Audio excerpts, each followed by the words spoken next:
అమెరికాలోని Washington డీసీలో Jewish మ్యూజియంకి అతి దగ్గరలో ఇద్దరు వ్యక్తుల్ని కాల్చి చంపారు. చంపి వెళ్తూ ఫ్రీ ఫ్రీ పాలస్తీన్ అంటూ అర్చుకుంటూ వెళ్ళారు. ఎవరైతే కాల్చి చంపారో అతను కూడా దొరికాడు. అయితే ఇద్దరు వ్యక్తులు కూడా జూయిష్ ఎంబసీ అంటే ఇజ్రాయెల్ వాళ్ళ ఎంబసీలో పనిచేసే వ్యక్తులని అర్థమవుతుందన్నమాట.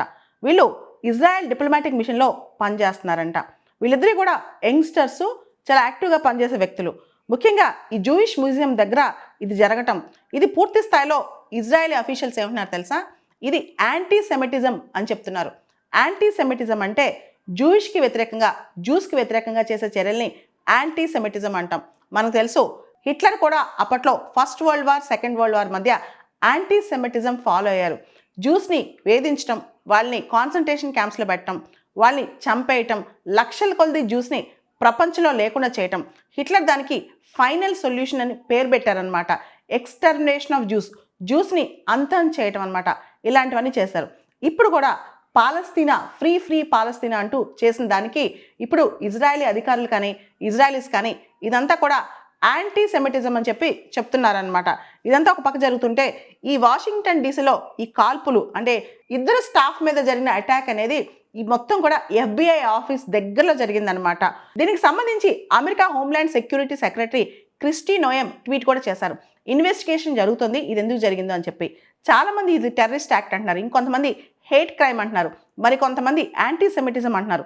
అసలు ఎగ్జాక్ట్గా జూయిష్ పీపుల్ని అటాక్ చేస్తూ ఎందుకు ఇది జరిగిందనే దాని మీద ఇప్పుడు ప్రశ్న ఉత్పన్నం అవుతోంది. ఇదిలా ఉండగా ఇజ్రాయెల్ ఇంకో పక్క గాజా స్ట్రిప్ మీద డిస్ప్రపోర్షనేట్ ఫోర్స్ యూజ్ చేస్తుంది, చాలా ఎక్కువగా ఫోర్స్ యూజ్ చేస్తుంది. ఆల్రెడీ హమాస్ అక్కడ నిర్వీర్యం అయిపోయింది. ఆల్రెడీ గాజాల ప్రజలు రోడ్ల మీద పడ్డారు. వాళ్ళకి తినడానికి తిండి కూడా లేని పరిస్థితిలో ఇజ్రాయెల్ ఇంకా పిల్లా పాపలను చూడకుండా అటాక్ చేస్తుంది. దీనిపైన కూడా ప్రపంచవ్యాప్తంగా విమర్శలు వస్తున్నాయి. ఇజ్రాయెల్ గాజా పైన చేసే అటాక్స్ ఆపడానికి చేస్తున్నారా, మాకు నచ్చలేదని చెప్పడానికి చేస్తున్నారా?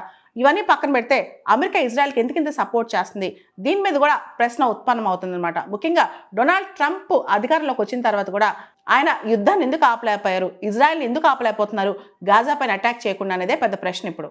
రీసెంట్గా ఇజ్రాయెల్ ఫార్మర్ ఎంపీ, మాజీ ఎంపీ ఒక మాట అన్నారు.